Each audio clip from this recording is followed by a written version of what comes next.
श्रीराम.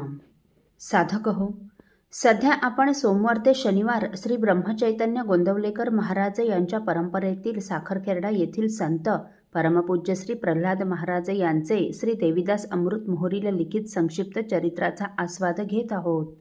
तसेच रविवारी श्री महाराजांच्या काही भक्तांचे अनुभव ऐकणार आहोत. मेहकरला दादासाहेब सोमन नावाचे एक अत्यंत प्रतिष्ठित, सन्माननीय व श्रीमंत गृहस्थ राहत असत. यांचा वाडा एखाद्या राजवाड्यासारखा अतिशय भव्य व प्रशस्त असा होता. त्यांच्याकडे भरपूर शेतीवाडी व इतरही अनेक व्यवसाय होते. शिवाय ते मेहकरच्या मेहकर एज्युकेशन सोसायटी, सहकारी बँक, भूविकास बँक आणि अशा अनेक संस्थांचे संस्थापक अध्यक्ष होते. त्यांचे चिरंजीव अनंतराव सोमण हेही प्रतिष्ठित असून सर्व सामाजिक कार्यात त्यांचा प्रमुख सहभाग असे. श्री महाराज मेहकरला आले म्हणजे अनंतराव त्यांच्या दर्शनाला जात असत. पुढे श्री महाराजांचा अनुग्रह घ्यावा अशी त्यांना इच्छा झाली. एक वेळ श्री महाराज मेहकरला आले असता अनंतराव महाराजांच्या दर्शनास आले व नमस्कार करून म्हणाले, महाराज, रामरायाला घरी पूजा, अभिषेक, नैवेद्य व्हावा व आपण मला मंत्रानुग्रह देऊन कृतार्थ करावं अशी माझी इच्छा व आपल्या चरणी विनंती आहे. त्याप्रमाणे त्यांच्या विनंतीला मान देऊन महाराज त्यांच्या घरी गेले. त्यांनी श्री महाराजांचं छान स्वागत केलं. नंतर त्यांनी श्री रामरायाची पूजा, अभिषेक करून महाराजांची पाद्यपूजा केली. श्री महाराजांनी त्यांना मंत्रानुग्रह दिला. अनंतराव हे देवीचे भक्त होते व घरी देवीची उपासना करीत असत. श्री महाराज हे सर्वज्ञ आहेत, अंतर्यामी आहेत, तेव्हा आपल्या मनातील भाव ओळखून आपणाला देवीचा मंत्र देतील असे अनंतरावांना वाटत होते. त्यामुळेच त्यांनी देवीचा मंत्र मिळावा ही आपली इच्छा महाराजांना बोलून दाखवली नव्हती. परंतु श्री महाराज रामदासी, त्यांनी रामाचा त्रयोदशाक्षरी बीजमंत्र अनंतरावांना दिला.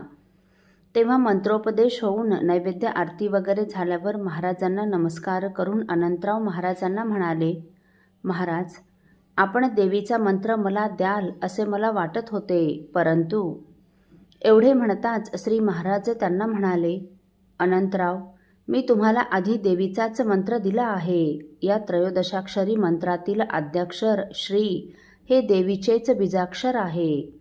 श्री महाराज असे म्हणताच, महाराज चुकलो, क्षमा करा असे म्हणून त्यांनी महाराजांना साष्टांग नमस्कार केला. पुढे महाराज म्हणाले, अनंतराव, अहो देव एकच आहे. श्री समर्थ देवीच्या सवाईत म्हणतात, देवदेवी अवघा एक, याचा करावा विवेक. नदी नद्या पुण्यदायक, सागरी उदक एकची. अनंतरावांचे पूर्ण समाधान झाले. असो. रघुनाथ चित्ते नावाचे महाराजांचे एक निष्ठावंत भक्त माकोडीला राहत असत. एक वेळ त्यांच्याकडून नागनागिणीची जोडी मारल्या गेली. पुढे लग्नानंतर त्यांना 2 वेळा मुले झाली, परंतु दैवयोगाने ती दोन्ही मुले बाळंतपणानंतर 2-3 दिवसातच वारली. तेव्हा गावातल्या काही मंडळींनी त्यांनी नाशिकला जाऊन नारायण नागबळी करण्याचा सल्ला दिला. पुढे काही दिवसांनी महाराज माकोडीला आले असता महाराजांना ही गोष्ट सांगून त्यांनी काय करावे म्हणून महाराजांना विचारले. तेव्हा महाराज म्हणाले, तुम्ही नागनागिन मारली हे खरे आहे, परंतु तोच उद्योग होऊन बसू नये आणि पुन्हा त्या गोष्टीचं चिंतनही करीत बसू नये. श्री समर्थ म्हणतात, महादोषांचे गिरीवर रामनामे नासती. रामनामस्मरणाने महादोषांचेही निवारण होते. तेव्हा आता आपण दोघाही पतीपत्नींनी मिळून प्रतिदिन 13,000 असा 3.5 लक्ष जप एकाच आसनावर बसून अत्यंत प्रेमभावाने करावा. म्हणजे या दोषाचं निवारण होऊन रामराय कृपा करतील आणि सगळं चांगलं होईल बरं.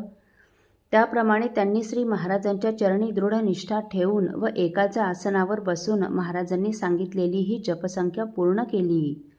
पुढे श्री महाराजांच्या कृपेने त्यांना 2 मुले झाली. असो.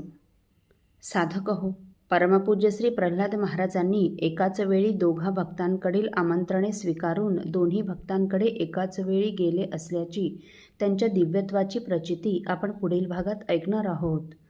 श्रीराम समर्थ. आपल्यातील कोणा श्रींच्या भक्तांना श्रींचे काही अनुभव आले असतील तर कृपया आपण मला ते 9422843253 अथवा सुनील दादांच्या 9892608401 या व्हॉट्सअप नंबरवर कळवावेत अशी नम्र विनंती. श्रीराम समर्थ.